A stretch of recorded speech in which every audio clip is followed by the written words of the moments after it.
राधे राधे, कैसे हैं आप लोग? उम्मीद करते हैं आप लोग अच्छे होंगे। आज आप फिर जुड़ चुके हैं थाला ऑनलाइन क्लासेस और हम आपको पढ़ाएंगे क्लास 10th का मैट्रिक परीक्षा में क्लास 10th या 11th 12th हम पहले ही बता दिए थे कि ये व्याकरण सभी के लिए आवश्यक है, क्योंकि व्याकरण वही सेम ही रहता है, व्याकरण से कुछ इधर उधर नहीं। तो आज हम पढ़ाएंगे कि हम तो पढ़ाए थे ना, पहले हम पढ़ाते हैं कि हम क्या पढ़ाए थे, उत्पत्ति के आधार पर वर्णों को कितने भागों में बांटा गया। अब जानेंगे कि उच्चारण के आधार पर वर्णों को कितने भागों में बांटा गया है।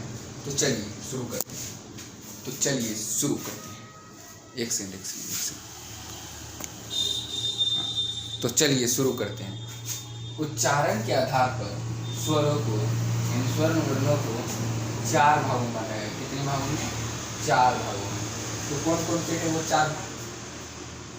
हर्ष स्वर, कौन स्वर? हर्ष स्वर, और दूसरा दीर्घ स्वर, तीसरा संयुक्त स्वर, चौथा लुप्त स्वर।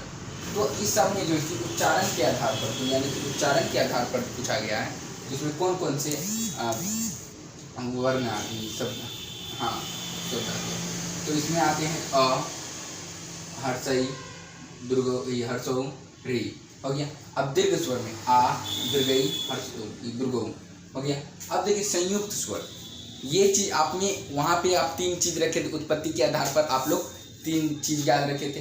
अब यहाँ पे जो है कि यहाँ पे जो 4 है, मात्र एक संयुक्त बढ़ा देना है बस, इससे 60%। हाँ तो चलिए कहाँ गया? हाँ संयुक्त स्वर, इसमें ए, आई, ओ, औ ये पाया जाता है। अपलुप्त स्वर में कौन? ओम पाया जाता है। इसको क्या कहते हैं? ओम। ये और ये सेम नहीं है, चांद दीजिएगा तो ओम बन जाएगा, समझे?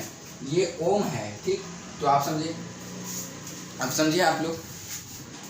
चलिए अब आगे बढ़ते हैं। हम लोग क्या करते हैं? आगे बढ़ते हैं। अब जानेंगे व्यंजन स्वर।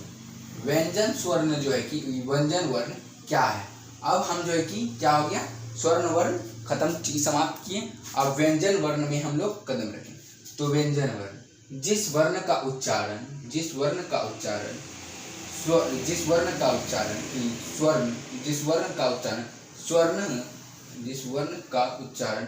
स्वर्ण वर्ण की, हाँ देखिए, जिस वर्ण का उच्चारण जो है कि जिस वर्ण का उच्चारण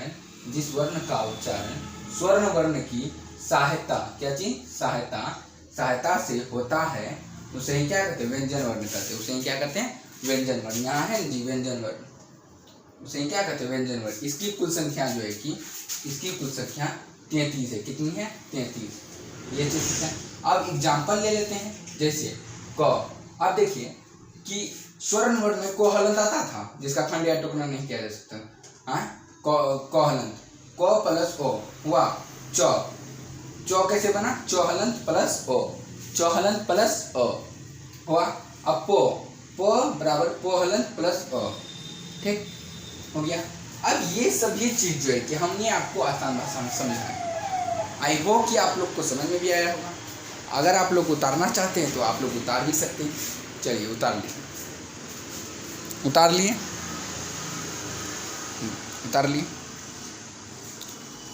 हैं। तो तब तक के लिए धन्यवाद, मिलते हैं अगले वीडियो में।